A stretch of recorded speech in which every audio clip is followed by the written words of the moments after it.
Thank you for listening. I'm Jason, the bearded EV guy, and I share interesting EV headlines. To start us off, Inside EVs caught some pictures of a Tesla Model S with an active wing. Tesla teased the Model S Plaid Plus for a while, but announced it was no longer producing it because the regular Plaid was extreme enough. Inside EVs caught a glimpse of a new Model S prototype that has an active spoiler on the rear and a splitter on the front bumper. For those of you who don't know, an active spoiler is a movable spoiler that can sit flush with the trunk when not in use, but can extend itself up when the car is at high speeds. This prototype is causing the rumor mill to churn again, with some wondering if the Plaid Plus is possibly coming after all. I could see Tesla going either way on this. On one hand, having the fastest, longest range EV on the market gets you major bragging rights. On the other hand, everyone who had one of these reserved and settled for a regular Plaid will be pretty upset, and it could turn into a bad PR move for Tesla. Speaking of Plaid, the Plaid Model S will be shown on Jay Leno's Garage on November 10th.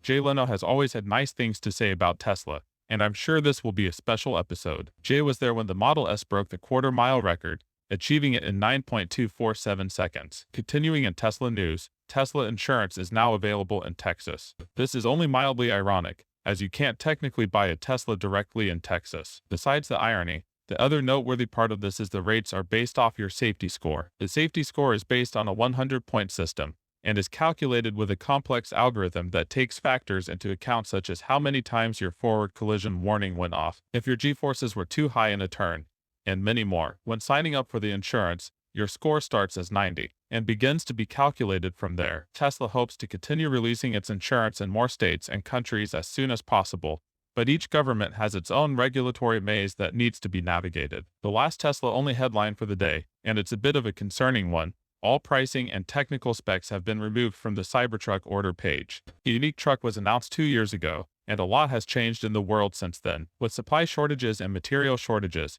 as well as labor issues in the US, it would be almost impossible for them to hold to the $39,000 starting price. Also, as the design has changed, I'm interested to see what their technical specifications end up being. Tesla often tries to underpromise and overdeliver, but also the company has been guilty of some letdowns, like their many wrong timelines given in the discontinuation of the Plaid Plus mentioned earlier. Only time will tell. So, Volkswagen CEO Herbert Diess had a surprise guest at their executives conference: Elon Musk.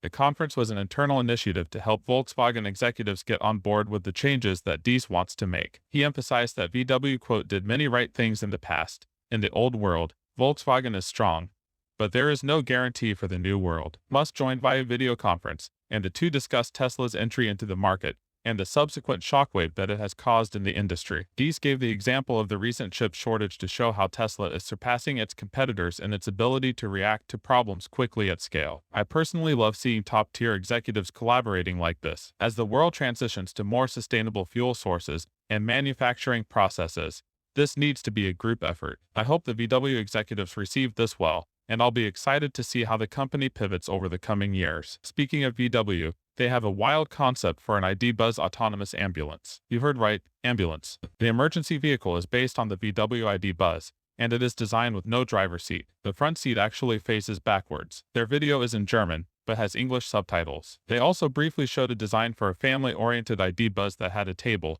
and all seats facing inward, a taxi design that had several rows of seats, and a cargo delivery version. The short video was mostly about their ambition for a fully autonomous vehicle, and how that opens up specific use case designs that are much more flexible than current vehicles. This is obviously very much in the concept stage right now, but I am excited that we could very well see designs similar to this come to fruition in the coming decade. Finishing up today's headlines, Kia EV sales exceed 10,000 in September, with over 1/4 being for the Kia EV6. This is an all-time record for Kia, so while their global sales are down, their EV sales are going up. I have to say, I'm extremely excited about the EV6 and the Hyundai Ioniq coming to the United States. My local Kia dealership has one on order, and it should be arriving early next year. I hope to test drive it soon when it comes out. That's all for today. Thank you again for listening. As always, if you want to support the channel, check out my video on the Aptera, or go to thebeardedevguy.com/Aptera. If you pre-order your unique 3-wheeled electric auto cycle through my link,